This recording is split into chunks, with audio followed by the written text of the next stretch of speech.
April the 12th, 2006, and we're here with our friend and colleague Johan Galtung, one of the founders of the field, to talk about the early days and the development of the field as it has come about over the last 40 years. Johan, thank you very much for being here. My pleasure. It is a privilege to do this with you. And my first question really goes back to the very beginnings of the field. In the early days of peace and conflict studies, or whatever we're going to call it, people came into the field from a whole variety of different intellectual backgrounds and personal backgrounds. So what was yours? How did you get interested in the field? Well, of course, there are ways of telling the story, and I think I'll go back to fall 1951, 55 years ago. And I was a young former student leader and had been given an award as a student leader. The leadership was Vice President of the Norwegian National Union of Students for International Affairs. And that was a fellowship in Finland. And I wanted to use the time to find out whether I should become a CO, a conscientious objector, or not. Because there was a little envelope in the mail calling me into military service. And I had great doubts about it, so I just had brought with me Kant and Bertha von Suttner and all kinds of literature. And I found nothing quite satisfactory. And I think that has to do with the fact that being a kind of upper-class born Norwegian, the idea of just saying no was not good enough. I wanted to have an answer to the question, what do we do then? What's the alternative? I had an inkling of Gandhi, and I had behind me the dreadful occupation of Norway, my father in concentration camp, and that kind of thing. And one day I went to the library of the University of Helsinki and I asked them the question that became the key to my life. And the question was, could you give me some books in peace studies or peace research? And that is in Finnish called Rauhantutkimus, which doesn't give us much information as such, I must say. So she went through the catalogue and she said apologetically, I find nothing. But I'll call Uppsala, the biggest university in Sweden. She called and they say it doesn't exist. There is no such thing. And it then relatively quickly dawned upon me that I have a function in my life. Now, how to do it, I didn't have the slightest idea.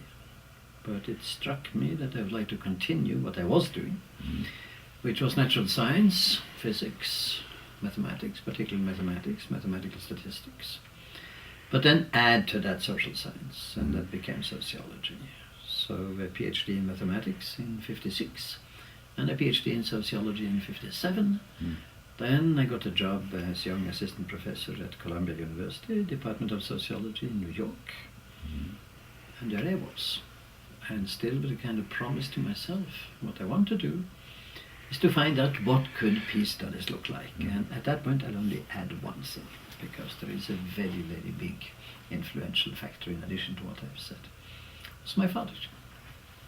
Not as a person of a towering person, he was a very gentle, fine, sweet person. He was a doctor, a physician. And I grew up with words like diagnosis, prognosis, therapy, and the idea of combining scientific insight with practice. So, as you may say that in order to understand my good friend John Burton, you would have to look into his past in the Foreign Office, his, at a very young age, very important position, and his feeling that something had to be added to that. To me, it was relatively clear what the model would be for peace studies. It would be health studies or medical studies. And some might say I never liberated myself from it. Others might say I'm very happy I didn't. And that was the background. All right, so what then attracted you mainly to working in this field? Was it the development of the Second field? World War, and it was not the field itself, because the little I had read made me rather convinced that it didn't exist. You see, it was absolutely clear to me that I was not interested in war studies, just as I was rather convinced that medical studies were biased towards pathology, towards sickness, illness studies, and not enough on wellness and health. So that, in a sense, was clear. No, it was simply the Second World War. What should we have done? And the Cold War. What can we do? In other words, it was the concreteness of the case. And then, of course, being guided through the concreteness of the case to the literature, which was mainly IR, or IS, International Studies, and the usual stuff. And I found it long on diagnosis and very short on therapy. And even more dismal when one started making prognosis. So very rapidly, though, when you were beginning to help to create the field, it seemed to bifurcate into, on the one hand, there were peace studies, and on the other hand, conflict studies or conflict research. Why do you think this happened? Do you think it's an accurate picture, incidentally? I think it's an accurate picture. And let me first say that when I was sitting in a frosty winter morning in 1959 to design the name of the child that we were going to give birth to, my decision was to bridge that gap and call it conflict and peace studies. The and, because I refused to see any contradiction between the two. But that doesn't mean that there wasn't that bifurcation. And I guess you can say the following, that peace studies was for the peaceniks and conflict studies was for those who didn't exactly want to do IR, but I saw the conflict as the primary thing. And what has been, in a sense, to me, the major guiding light has been to create a synthesis of the two. And with my last book, Transcend and Transform, I'm not dissatisfied with the result. Tell us a little. It will come even more now in the coming book called A Theory of Peace. When will that be? Next year. The author hopes, but you know, it always comes later than the author hopes. Oh yes. Yeah. That's quite. First of all, the author has to complete it. Well, that's always the difficult bit. Precisely. After that, it usually is. Well, we tend to blame the publisher, but we should blame ourselves in most cases. I've never been in a position to blame my publisher. No, it's exactly. Always me. I agree with you. But tell us a bit more about the baby that you were producing in 1959. Well, that was the section of the Institute for Social Research in Oslo that later on then became the Peace Research Institute in Oslo, PRIO. And it was the midwife, to put it that way, was a Norwegian businessman, father and son, because the idea was by far too radical for the government. Peace at that time was a communist word. I remember. Almost impossible to use. And I didn't accept it. But I did agree that the concept should be married to something. And I saw it as conflict. I did not use justice, because I find the term too ambiguous. So it was an institute.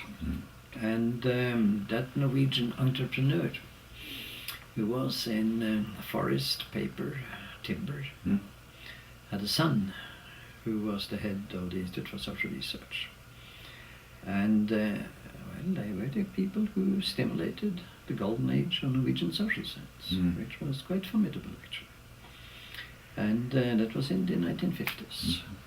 And we are talking now of one more baby, namely mine, and that was conflict and peace studies. And that father and son, they said, there is something in that young guy, we'll finance it. And they started. So we started then a number of people, and we had 5 projects to start with. And what I felt was that I should take 5 projects that would be like kind of small beacons in the desert, and then see what we found. But number 1 was theory of conflict. Just going through theory of conflict, and the decision was, let's do it at the personal level, societal level, inter-societal level, and what come later was inter-regional level. What today I would say micro-meso, macro-mega levels. And then just collect, and see what comes out of it. And I still have those enormous files. It's been very useful. And then it went on. You see, the second project was technical assistance in India. where the idea was a Norwegian fisheries project in Mhm. southern India, and it was presented as a road to peace. It would create better relations between North and South. Now, in fact, it created worse relations, because there were so many misgivings and so many misunderstandings and so many bad things connected with it, that it actually didn't work at all. But given that, we saw the linkage to development, which was important. Yeah. Because that's where structural violence enters. If you say that peace in traditional sense is a question of overcoming direct violence, then development may be the question of overcoming structural violence. And we had another project which was quite interesting, historical project about the transition from dual to due process of law through court. Oh yes, I remember your article on institutionalized conflict Precisely. resolution. That came out of that one, Uh-huh. and we had a guy who became professor of history on the basis of his work on duel. Fascinating. And we were interested in the transition. Why did I stop dueling and started court? Because of obvious, maybe we can learn something from it. And so on. So these were not projects that were kind of... It was not a grand theory from which you would deduce those projects. It was more that there were things we wanted to do, and we had people who could do it. And the idea of having some sort of, beacons, guidelights, lighthouses in the desert. It was pretty much a desert at that time, was it? I would say so. Not many other places, not many other people. Well, our institute was the first. There were some inklings in some parts of the US. Maybe in colleges, as Ezra Pound used to say, long on Jesus and short on funds. Midwest. And there were some beginnings, some other places, but we were very much alone. The one that came closest to us was at the University of Michigan, and that was Ken Balding. So that was in 1961. They were a little bit after us, but they were ahead of us in terms of the Journal of Conflict Resolution. Yes, indeed. And they said they chose the word conflict because it was less controversial, whereas ours was Journal of Peace Research in 1964. And it was an excellent journal. Talks with Balding and Rappaport were fascinating. So we became very good friends for life. And did you actually visit the University of Michigan? Oh yes, certainly. Didn't last long, No. It collapsed fairly quickly. Well, And the same was the case with, was it Don Michael, his name, in Washington? DuPont Circle was an institute, and it was also some sort of bubble that exploded fairly fast. Now, I think the reason for that, Chris, is that Americans are too concerned with money. I am funded, hence I exist. It is not the old Descartesian, Cartesian cogito ergo sum. I think, hence I exist, but I'm funded, fundo ergo sum. So that means if I'm not funded, I don't exist. And they were not funded. So they collapsed. They collapsed. Now, I myself, my then wife, the wife of my best friend, and a couple of others, we were just simply dedicated, and to us this was existential. We would do it come what may. We worked very hard, and we did not spend much time discussing, debating with people in international relations. Really? No, we didn't. We simply, you see, the line was this. Rather than being soaked into that debate and critiquing them, we wanted to show what we could do. Just spend full time on that, on the constructive part of the job, and in a sense that has been almost a trademark ever since. And that sometimes irritated them because they felt that I was aloof, which there may be something to. But it was more a question of just simply saying, you have that much resources, that much energy. We told the authorities in Norway in January '63. We started in '59. We will present what we have found. And we'll do it then in a 3-day conference, and you're all heartily welcome. And that was highly policy relevant studies. And the politicians came. They came. And even the afternoon of the first day, they said, you can actually stop the conference. You have made your point. You'll get the money, don't worry. And we got it. So those policy relevant studies, they felt they could learn something from it.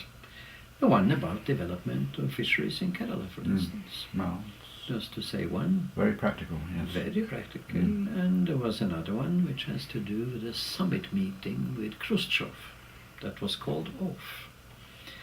And out of that came studies of summit meetings and summit diplomacy and the strengths and weaknesses of it. Now the diplomats found that very interesting. And what they said then was that we will have a state council of conflict and peace studies, and that will then distribute money to.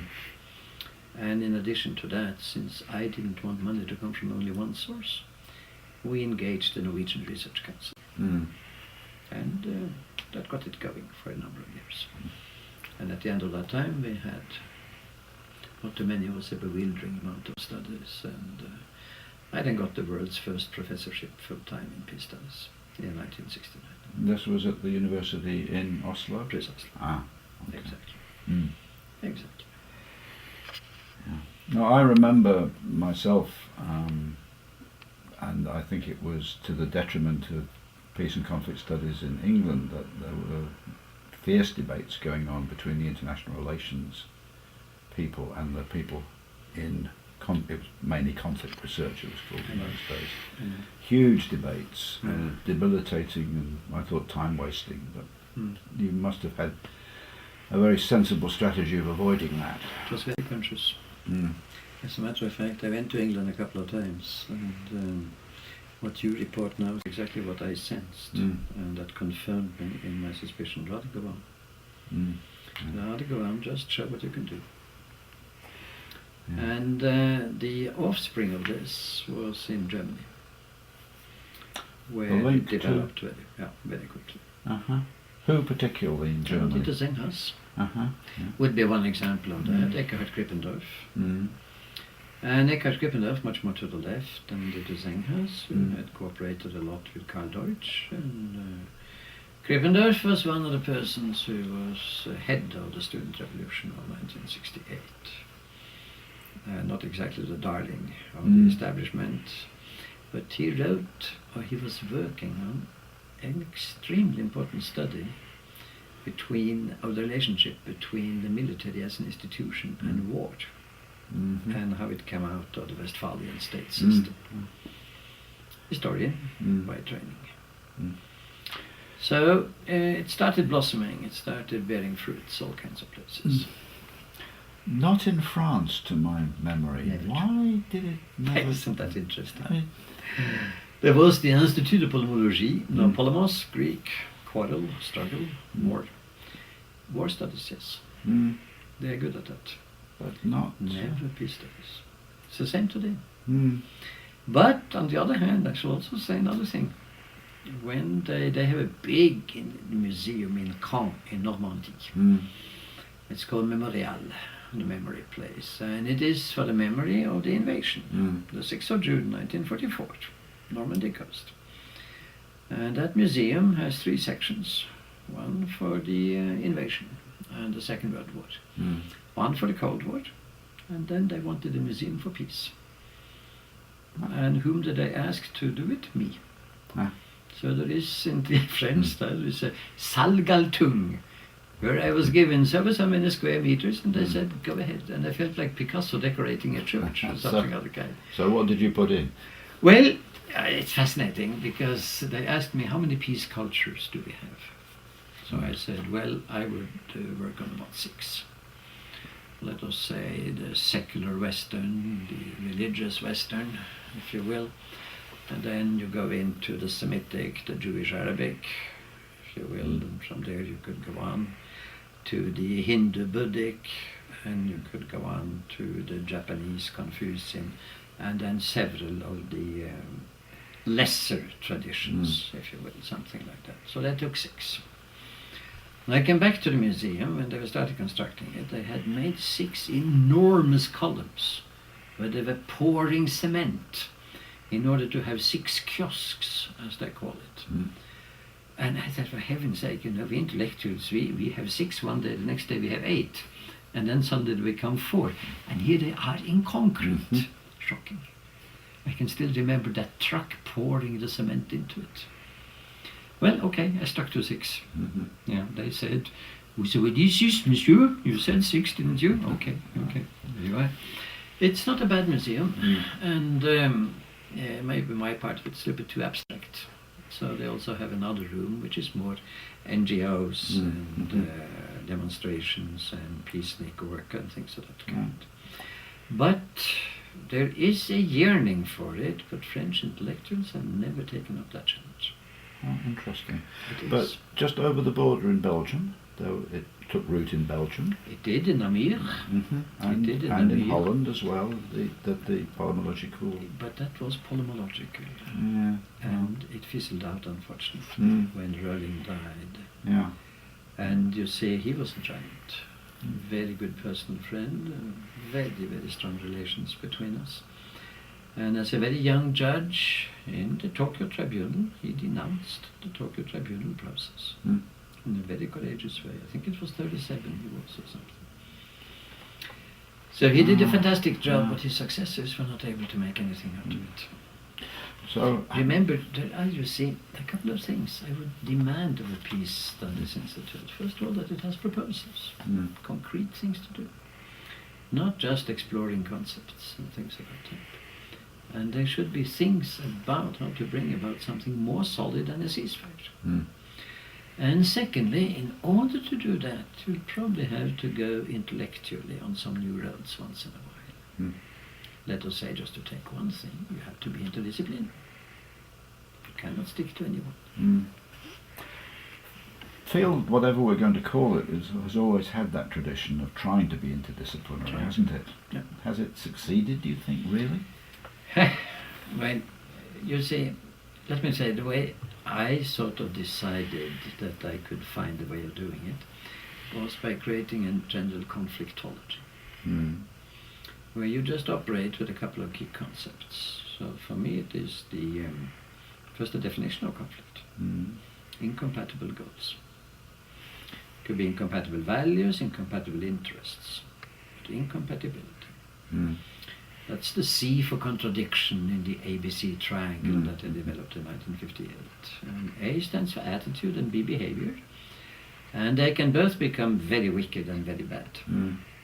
But I would see them as secondary relative to the incompatibility. So the total definition of conflict would then be A plus B plus C. But C is the root part of it. Okay, you take that into the intrapersonal. The guy who says, what do I want to be? Do I want to be rich or do I want to be a good person? And sees that as a contradiction. And ends up becoming a person who donates a lot of money for good causes. It's not a bad solution. It's one. Good for us. Good for us. We know a couple of those. Precisely. Or you take it into personal level, or you go to north-south relations or whatever. And you suddenly find that, by lo and behold, it's the same story. Then you ask yourself, and there are 3 questions I always ask when I'm mediating.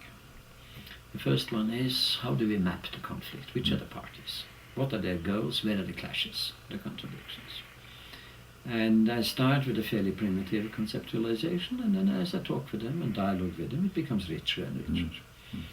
Second question, are these goals legitimate or not? We're not going to pursue illegitimate goals. You're not going to mediate between slaver and slave. You're not going to do that. You're going to do something else. And what I find is that the overwhelming majority of conflicts are legitimate against legitimate. Now, if you have legitimate against illegitimate, then we are in another situation. You would call the lawyer the police, or you would call non-violence, non-violent resistance, for instance. And you have illegitimate against illegitimate. My favorite case is Norway and Denmark quarreling about who should own Eastern Greenland. Where you have 2 thieves, 2 thieves quarreling about who should have the booty. And the idea that the Greenlanders could have it didn't occur to any one of them when this was for the World Court in 1933. So the third point then is to try to bridge legitimate goals. And that's what we call transcend. Bridge them. Find an often new reality where the parties can feel at home. And that's the creative part, and that's the difficult part. And that's where we get into something new. And the metaphor I use, which I found works quite well. You have a little child who has been taught to add and subtract numbers. And the child happily says 5 plus 7 equals 12. And then he or she discovers 7 plus 5 also equals 12. Commutative law is already there. Then 7 minus 5 equals 2. 5 minus 7 equals what? That doesn't work.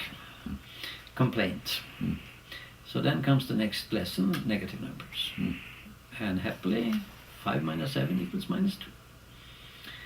And what they sometimes say to diplomats is that, gentlemen, because they're usually gentlemen, more or less gentle, you are faced with a problem, which is a 5 minus 7 problem, and you haven't read about and you don't know about negative numbers.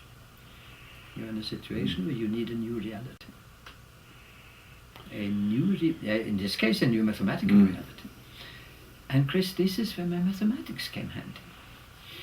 I am the most mediocre of mathematicians, but I know a little bit about mathematics.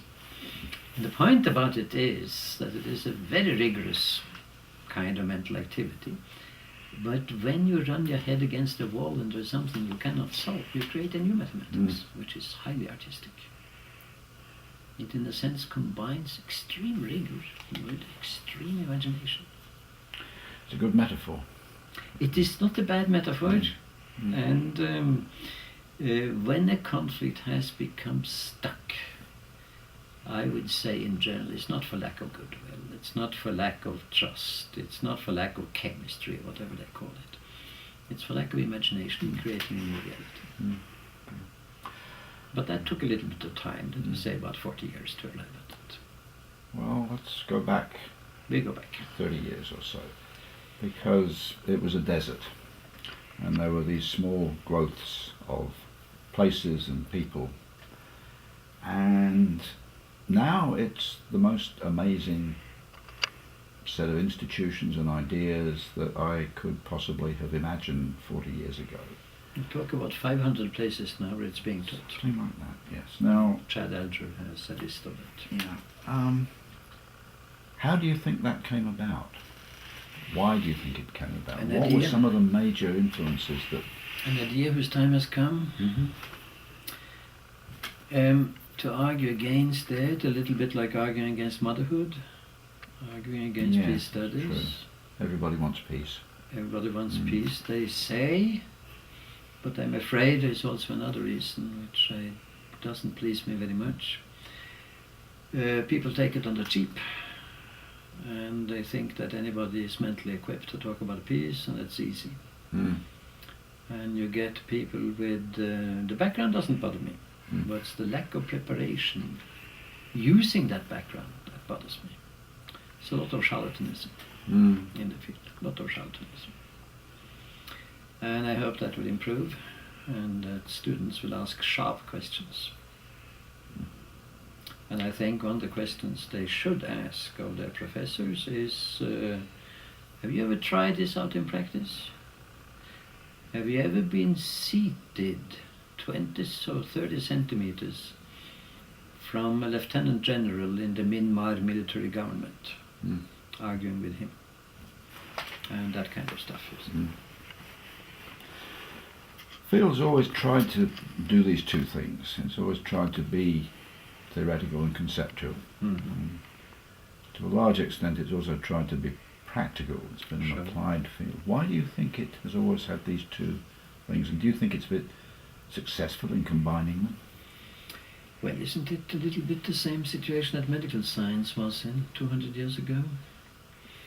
Or 300 years ago, you see, it was very divided, very dichotomous. And you had the people philosophizing, and then you had the surgeon, exactly, and the real person who was cutting in the field. So let us say that that is at the high class level, the diplomats, at the low class level, the peacenik, who is preaching good things. And it's a question of welding these two together, and medical science hasn't done that too badly.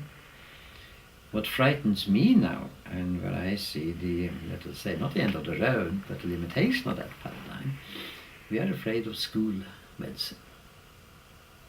In the sense, school medicine, you know, in the sense of something that becomes dogmatic, and a kind of dogmatic professionalism which is unaware of its own limitations and unable to critique itself. And of course I'm afraid that the same may happen to our field as we become professional.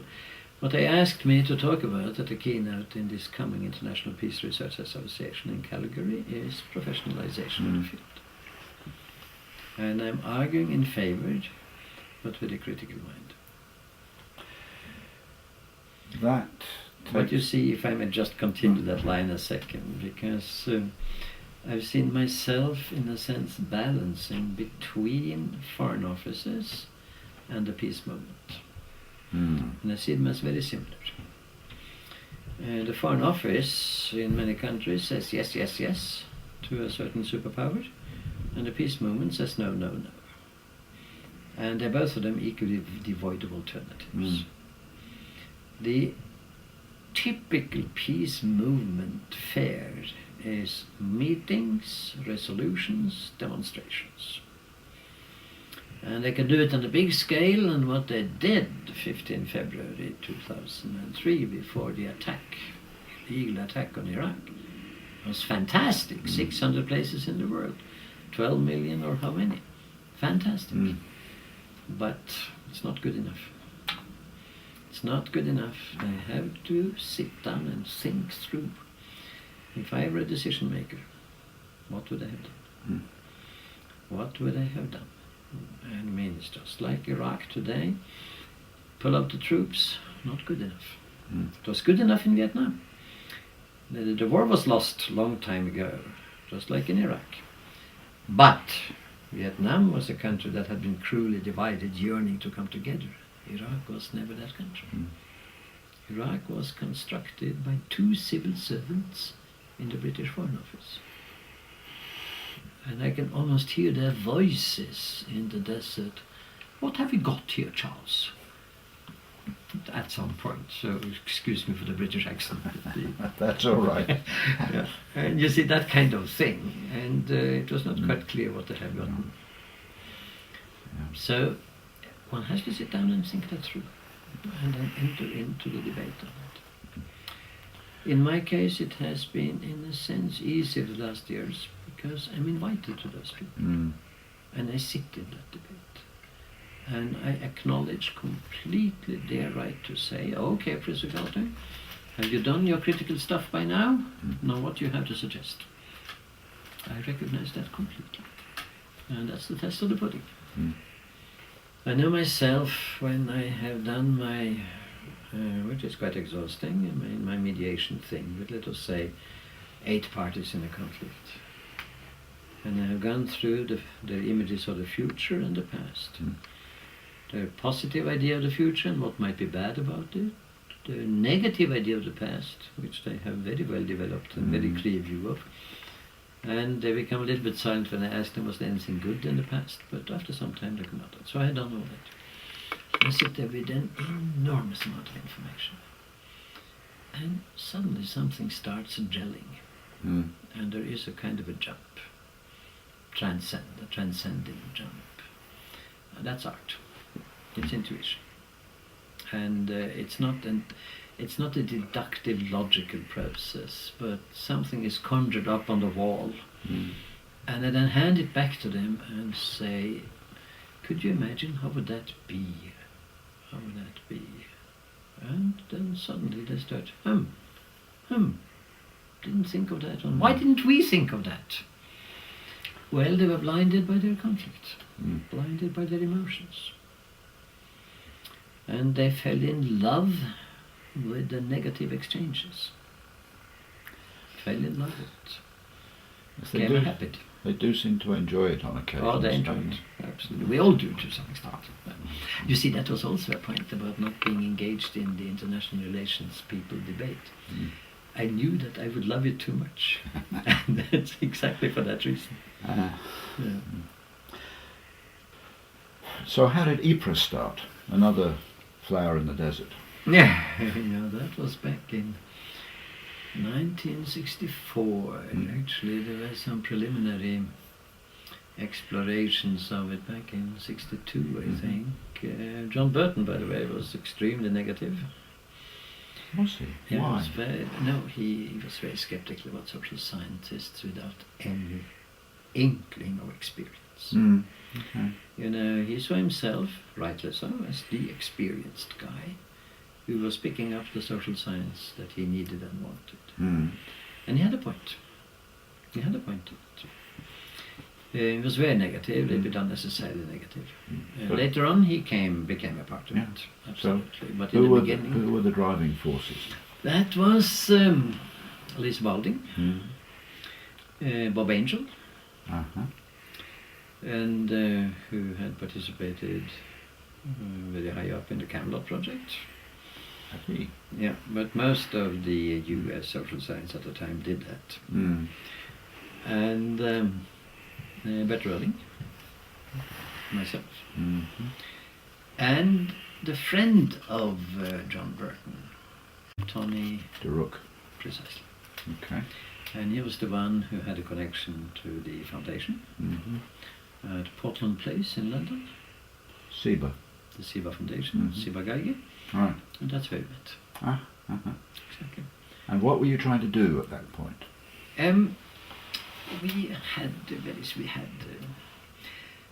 It was actually very clear what we were trying to do. We wanted something like the International Sociological Association, Political Science Association, and so on. And we knew we would get the backing of UNESCO. I had very good relations to UNESCO, and we knew that backing would be forthcoming. Okay. And it was from the UNESCO point of view the logical way of working, because that meant from their point of view that they could deal with one association, and through that one they could have a machinery where they could stimulate what they wanted. Right, instead of little pieces here and there. Precisely, that's exactly it. And there was a particularly gifted assistant director, I guess, of the Social Sciences Division, Julian Hochfeld, a Pole, Social Democrat, whom I cannot praise enough. And his name is not famous enough in the field, but he was the one who stimulated it. And we had numerous encounters, and he was sort of testing the waters. Social Democrat means that he was not beloved in his own Poland, so he was partly a political refugee in UNESCO, but he had good relations, and he was not a fanatic anti-communist or anything like that. He was against violence. And the kinds of things that we were saying came home with him. So what we wanted was exactly an IPLA, an International Peace Research Association. As a matter of fact, we were not even having much of a quarrel about the name. So it was peace research, clearly, and that was fine? Precisely. That was fine. And we didn't want, we wanted just the word peace as such, and to take the flack that would come with that, in a sense, rather assume it. Early 60s, there would have been some flack, wouldn't there? There would have been some. There would have been some. And we needed somebody who looked dignified with white hair, and that was Bert Röhling. My hair wasn't sufficiently white at the time. I was a little bit too young. And Bob Angel was a little bit too American. So Bert was just perfect for it, Secretary General. And he called the first meeting in 1965 in Groningen. And it was success from the beginning. Yes. But then became a little bit less so. And I think what happened, you see, was that it was never able to set sufficiently high standards for the papers. So it became also the kind of place where peaceniks all over the world unite and sing your moralistic songs. And the idea that you had to have your empirical base, and you had to have something new to say, you had to do your conceptual work. It's not generally accepted. So it became more peace than research. Precisely. That's exactly it. And in the cases where it was research, it usually was not peace. No. But the fascination with arms races, for instance, arms races developing into war. And sometimes an almost necrophiliac fascination with war deaths. And then, counting conflict in terms of number of war deaths and things of that kind. Instead of counting peace. You count wars. And we still haven't quite managed to do that, I would say. We're still not good enough at explaining peace and exploring peace. The fact that in the overwhelming amount of cases, human beings get along fairly well. Fairly well. I'm remembering something I think Abba Eban once said, which you probably recall. It goes something like, human beings usually end up doing the right thing, having tried everything else first. Do you know that one? Yes, I remember that one. Yeah. By vicinity and affinity. There were these two favorite words of Abba Eban.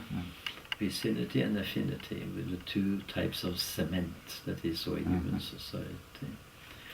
Well, I wish he had had more, that Israel society had been more receptive to him. Yes. Not so easy. Me too. Not so easy. No. He must have passed away a disappointed man, Abba Eban. Yes, I'm afraid you're right. I'm afraid you're right. Bert, of course, passed away 10 years ago, Bert Rowland? More than that, more like 15 years ago. Really? Yeah. Time goes. Time goes. So, back to the desert. So, PRIO, Ypres, people in Germany, not people in France. Who else? Where else did you find these seeds growing Let us up? first say enormous interest in Eastern Europe. Enormous interest. Yeah. And it was not called peace studies, really, but people were concerned with it and working on it. And it became a way of having dialogue with people in the East. No doubt about it. Yeah. A vehicle was Pugwash. And the recently late Joseph Rotblat was a protector of that. Although he was not free from the weakness of Pugwash, which was the arrogance of nuclear physicists, seeing themselves as the brightest people the world has produced, and that any thought by a nuclear physicist is, by definition, superb. So we in the social scientists, we were about 3 notches below, but they were generously listening to us once in a while. And we found each other, to the point that there was the idea of a social science Pugwash as an alternative to Ypres. So who else did you find? Who else was there and Italy. important? Italy. Italians? Italians. Really? Psychoanalysis. There was a Professor Fornari at University of Milano. And he had a brilliant idea. And his idea was simply this, that throughout life people get traumatized. And the state is the organization that says, give us your trauma and we shall give you release. And that release is called award. So the more traumatized, the better. Now, this is a somewhat short presentation of Fornari's thinking, but a little bit in that direction. Oh, I've never actually read him.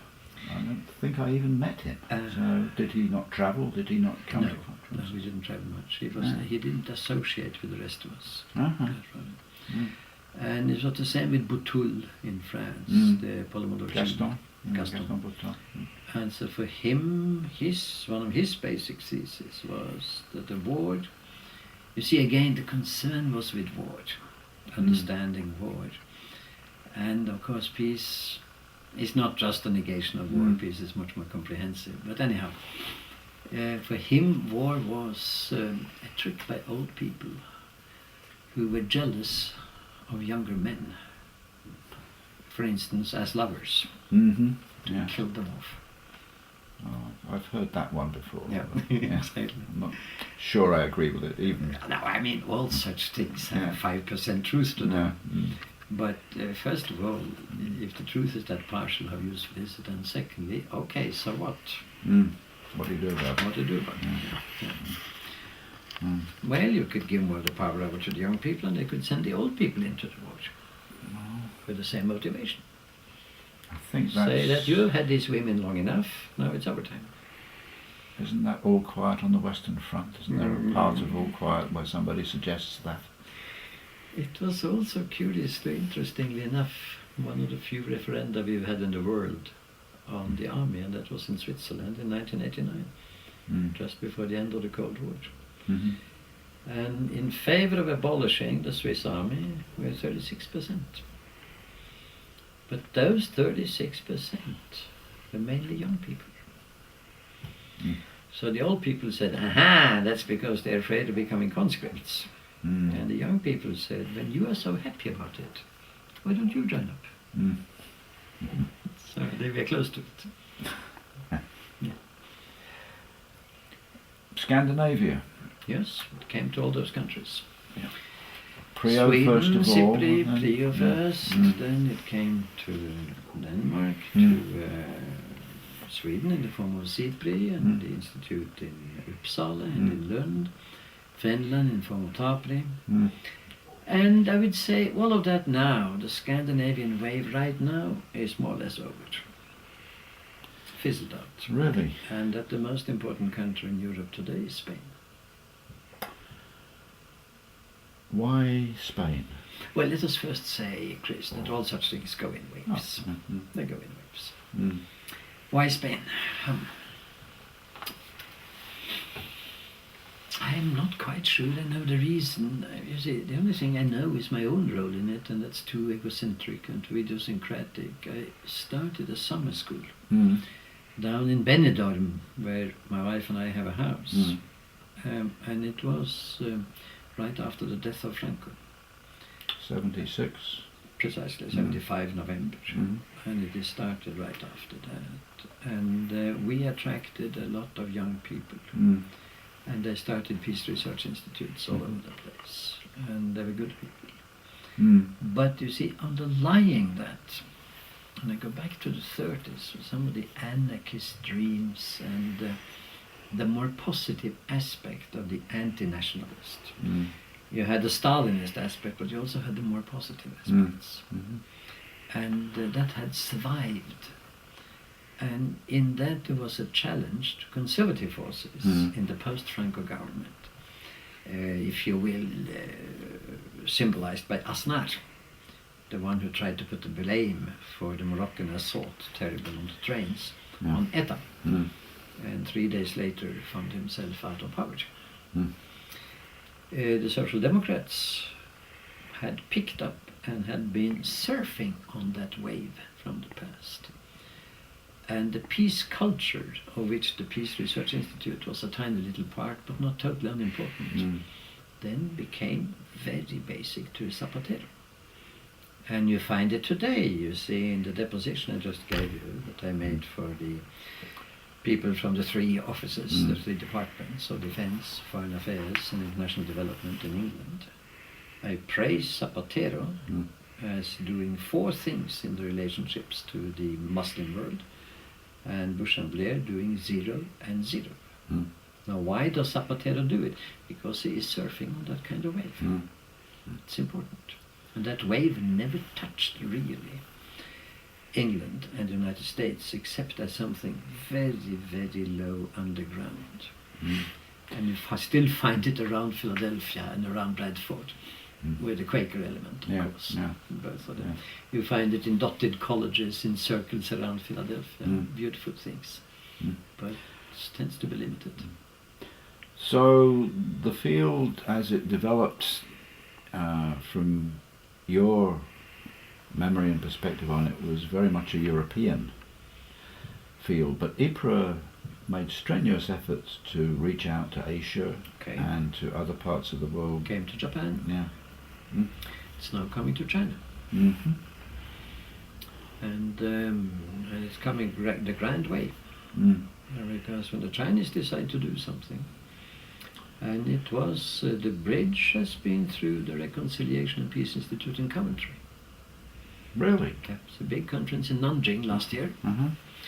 And I was then called in, mobilized, as a grandfather or great-grandfather, whatever it is. We call you parents. Precisely. Let's call it parents. Parents. Thank you. And I was amazed because, you see, Chris, in that room in Nanjing, there was a guy sitting there looking at me all the time, very intensely, to the point that I felt slightly uneasy. Turned out that he was China's expert on Johan Galtung, and had written a PhD thesis, which he then gave me, think like that. In Chinese? In Chinese. Which? And in a sense, I can understand him if you have worked 12 years on that, and suddenly the guy is there. Yeah. Okay, they took my book, Peace by Peaceful Means, which is not an easy book, and this happened in March. In January, I got 20 copies of the publication in Chinese. All translated and all done. And they are now speculating how to go further. And it will be Beijing, Shanghai, Nanjing. Nanjing because of the genocide. And my Japanese wife was with me. And, well, they were very gentlemanly about it, but also very decisive. And my wife and I are working very, very strongly on reconciliation between Japan and China. We've done it for 30 years. One of the many projects. India has, of course, announced itself, but it tends to become ritualistic understudies. Yes, that's my impression as well. He dominates still. He dominates too much. And they're not creative about it. Because being an icon, they cannot even dare think the thought, how can we improve Gandhi? Because that would mean that there is something that you should do something about. Not quite perfection. Exactly. Yeah. For instance, I think Gandhi's non-violence is fantastic, but his solutions to conflict are sometimes relatively conventional, not imaginative. Going back to your work and Fumi's work on China and Japan, it's interesting because it links in with what you were saying earlier about Spain, because one of the things that they've been doing in Guernica is an attempt to reconcile the survivors or the memory of the bombing with Germany, with places like Dresden. They've been using Done that. Important work there. Yeah, it's an interesting sort of sidelight on the way things have developed in Spain. They have done important work there, but they become very silent when I point out to them that in 1925 a young general, head of the Spanish forces in Spanish Morocco, rented French planes with American pilots and killed many more people in Jaén in Morocco. Just like Guernica was a sacred town to the Basques, Jaén was a sacred town to the Berbers. Really? And the name of the general was Francisco Franco. Not surprised. Exactly. Not surprised. Exactly. And you see, the point is this, that the perpetrator very easily forgets what he has done. The victim not. So Guernica was a victim-generated reconciliation. And very few Spaniards know about Jaén. Well, but I totally agree with you that this is one way of starting and an important one. And in China, peace research would get an enormous impetus if Japan could take some steps towards reconciliation.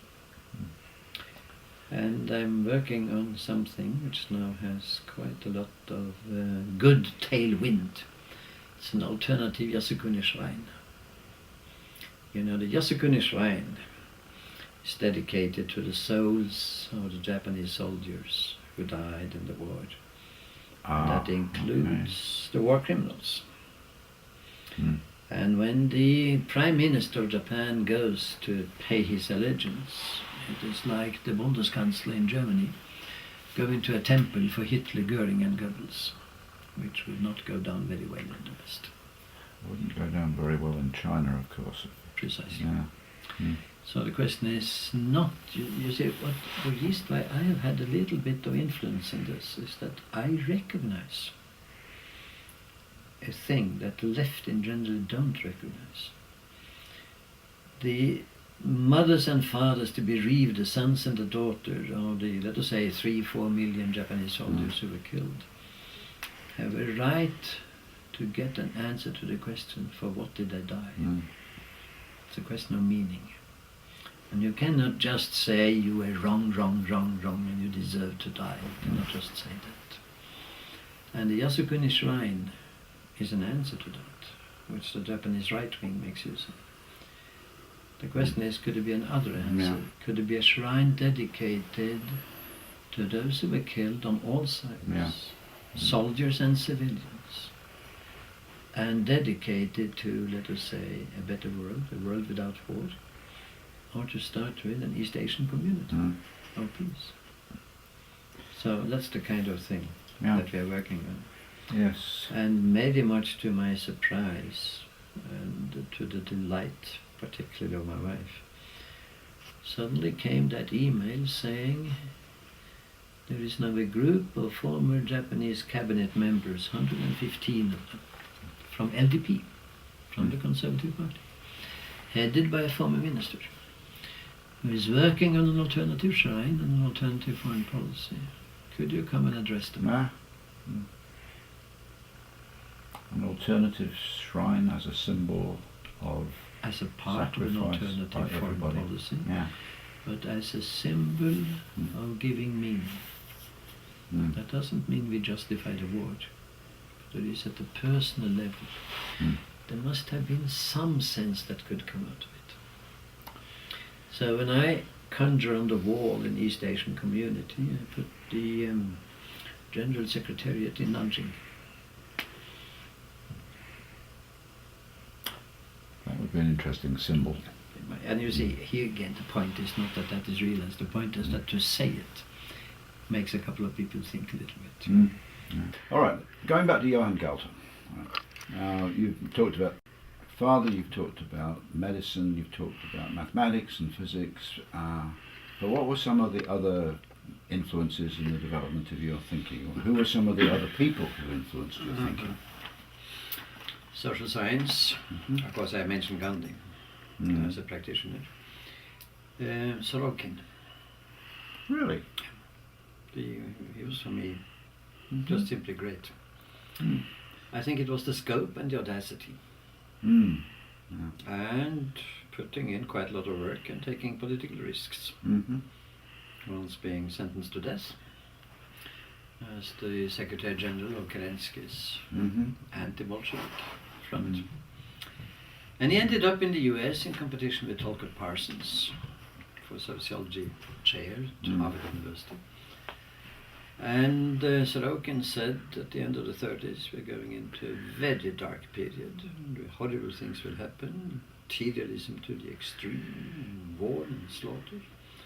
And Tolkien Parsons says the chances have never been so good and things are very bright, and he of course got a chair and Sorokin not. So everything was logical as it should be.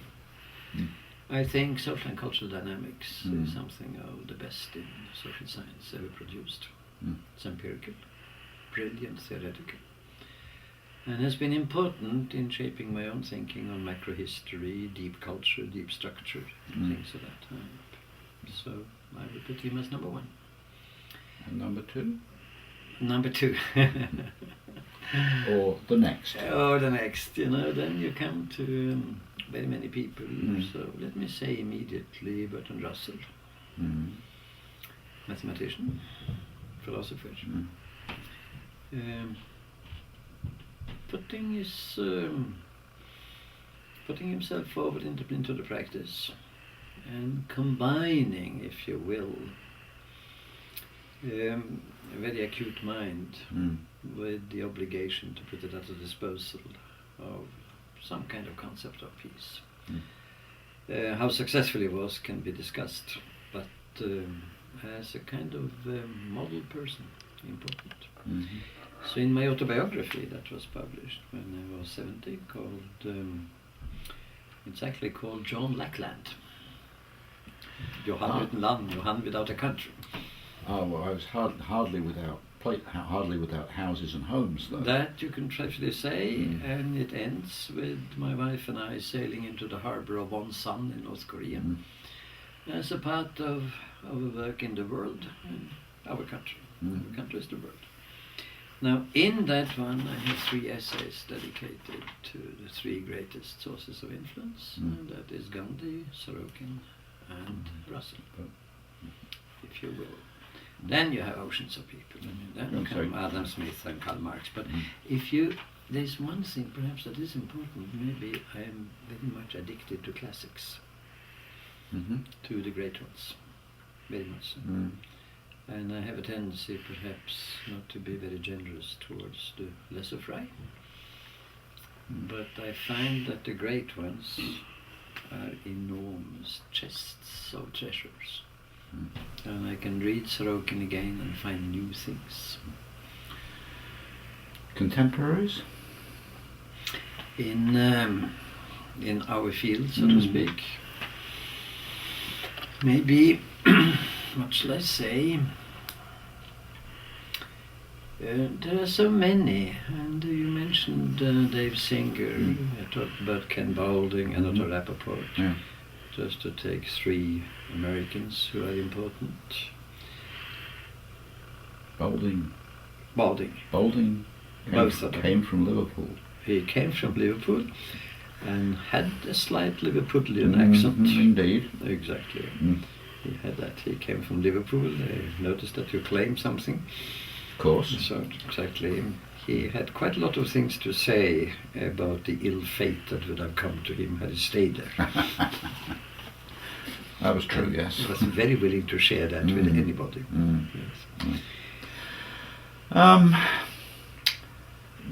Going back again to how the field has developed and your part in the development of the field, one of the things that has always struck me about it is that it's had a major struggle to establish itself, but perhaps less so in Scandinavia than elsewhere. Is that an unfair view of how the field has come into its present state? Remember that our Scandinavian countries had 2 important experiences.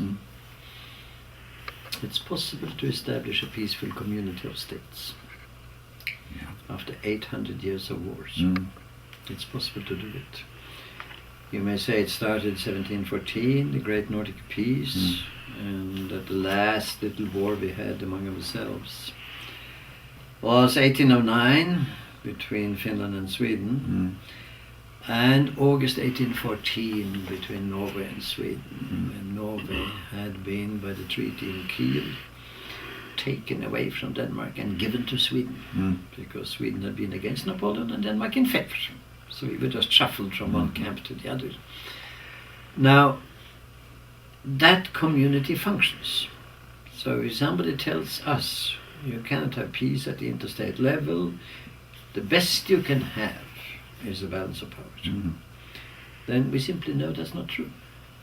And we can look into it empirically and we can discover a couple of things. Now, the second point, fairly decent societies, in the sense of relatively limited distress and misery at the bottom, and relatively,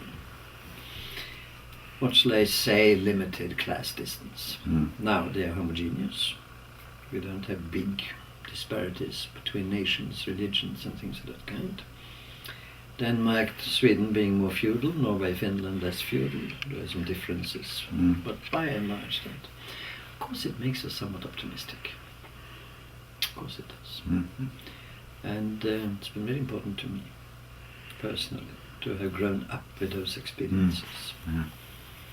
You have to know the history, because that experiences are only important if you look into the past. And you can say it wasn't like that before. There was something concrete that happened. Some people were doing something to bring this about. And we can say, be this and this and this and this, and don't do that. And so on. Important.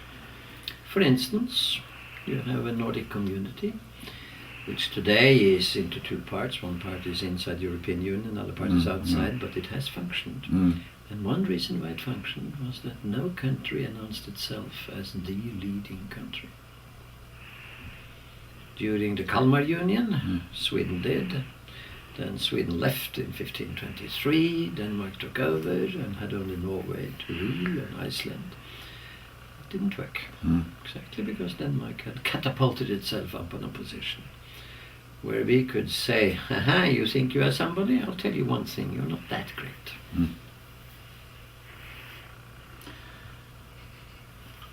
So, know your history.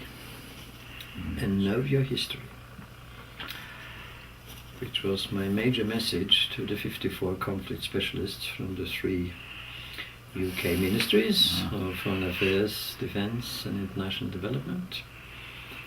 You do not understand this unless you know what happened in 1916, the Sykes-Picot Treason.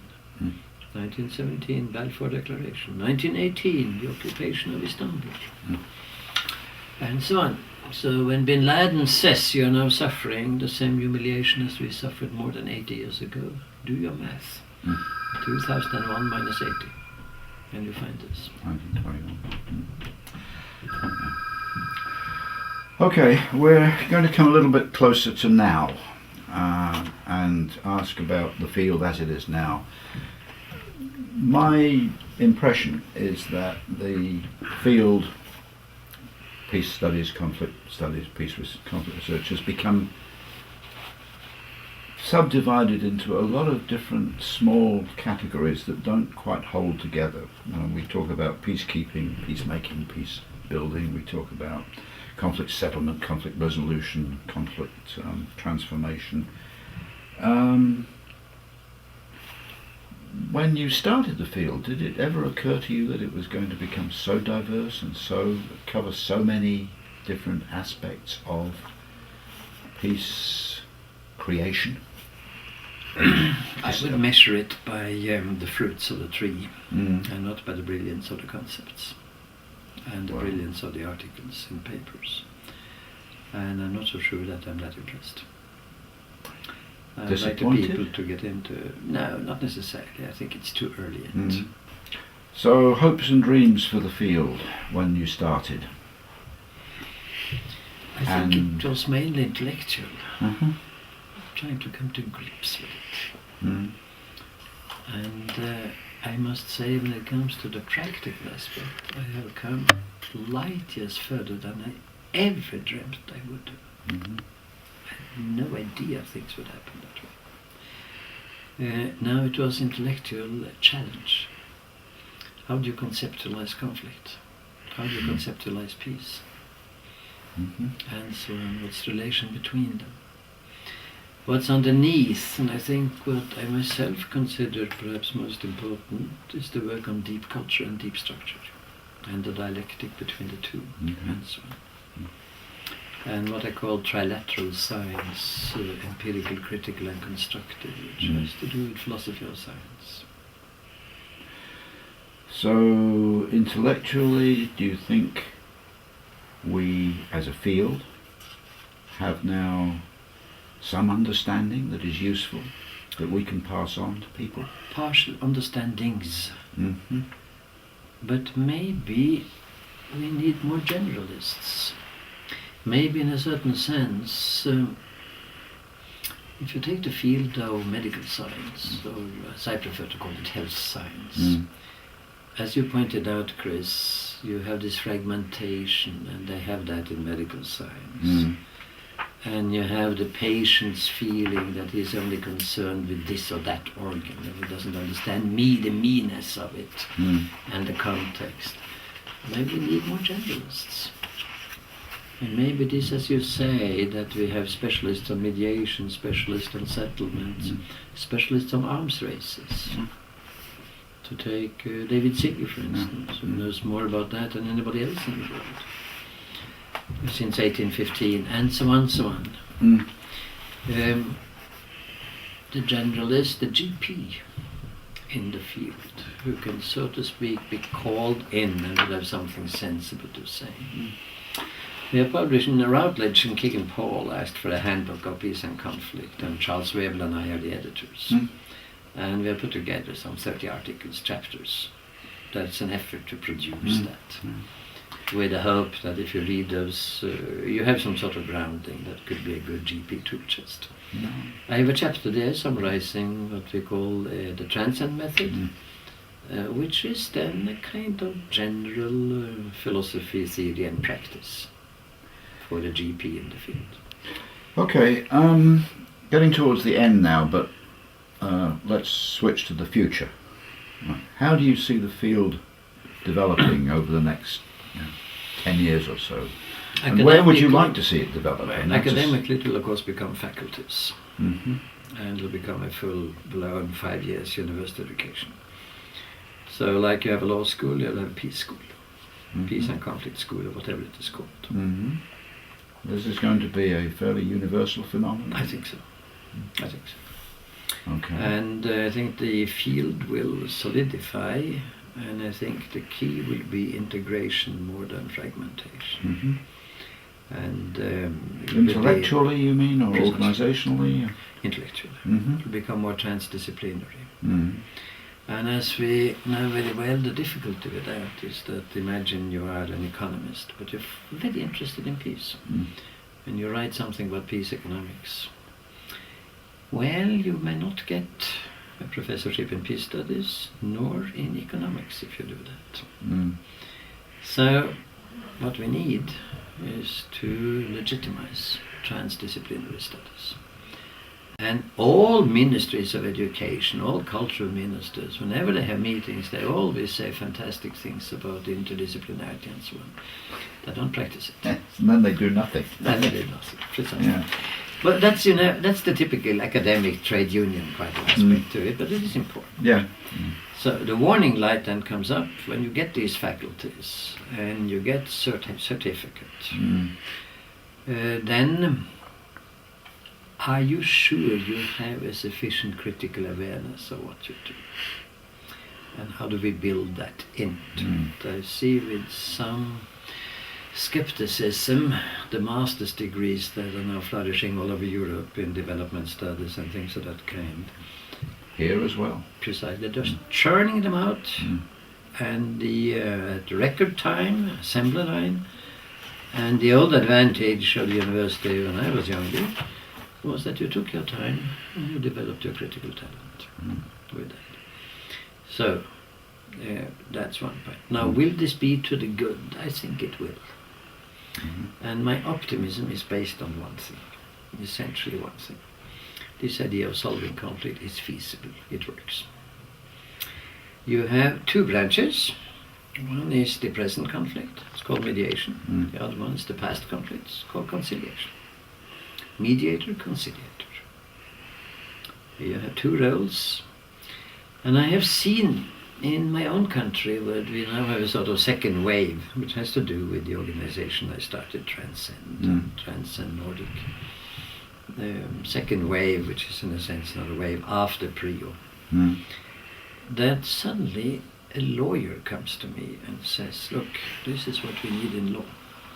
We need it not only for neighbors and not only for couples with difficulties, we need it also in criminal law. And suddenly he has 10% of Norwegian lawyers organized in his Lawyers for Dialogue. It is ADR, turn to dispute resolution, but a little bit more imaginative. Good. And there's a little bit more sense of this idea of creating a new reality. And suddenly it reaches the Supreme Court. Suddenly the judges there start getting interested in it. I see things of that type moving. So, in other words, it's a kind of spirit and idea that starts taking roots. School systems come and I ask, how can we teach this to the 10 years old? So suddenly we have a committee of teachers and people, including publicity people, who are fantastic at marketing ideas. And I'm of course skeptical and shaky hands and looking at it with nervousness, but I must say I am impressed. Really? If you were interviewing Johan Galtung, what question would you ask him that I haven't asked? Well, the moments of doubt, the moments of difficulty, and what have been your strategies? I think my greatest doubt had been why I didn't have more doubt. So that must have been because I had this almost compulsive sense of mission. Mm. And that I admit readily. And I don't necessarily see it as bad. You see, it was almost like a lightning, this experience in that library in Helsinki, at the University of Helsinki. But there was nothing there. there. There was nothing. Yeah. Peace studies don't exist. Mm. And you have security studies, war studies, all of that. What? What is this? Mm. And then that started, you see, sort of revolving around. So in the same year, in December, I wrote my application to the ministry, saying that I'm not going to go in for the military service. Mm. And however, that's a negative act. My positive act will be to devote my life to peace studies, to developing that field. So that became a kind of a promise. Mm. And I would then ask myself, how could I be that dogmatic? There must be something bad in it somehow. Could it be that I have become blind to something? Mm. And I guess that in some periods I have been a little bit blind and have been not sufficiently open to truths that are not within my own paradigms. So that's why you sense this example of my security doors in Spain and the conclusion I draw, namely that there is some truth to the other aspect, but the balance we have today is wrong. That's been one point. Now, strategies, well, there have been difficulties, but you see, I guess my strategy has been to work on so many things at the same time that if something gets blocked, I just jump to another one. And if, for instance, there's absolutely nobody who is interested in any practice, start writing books. And it's been a tremendously rich life. I'm just so grateful and feel that the culminating point in my life is still ahead of me.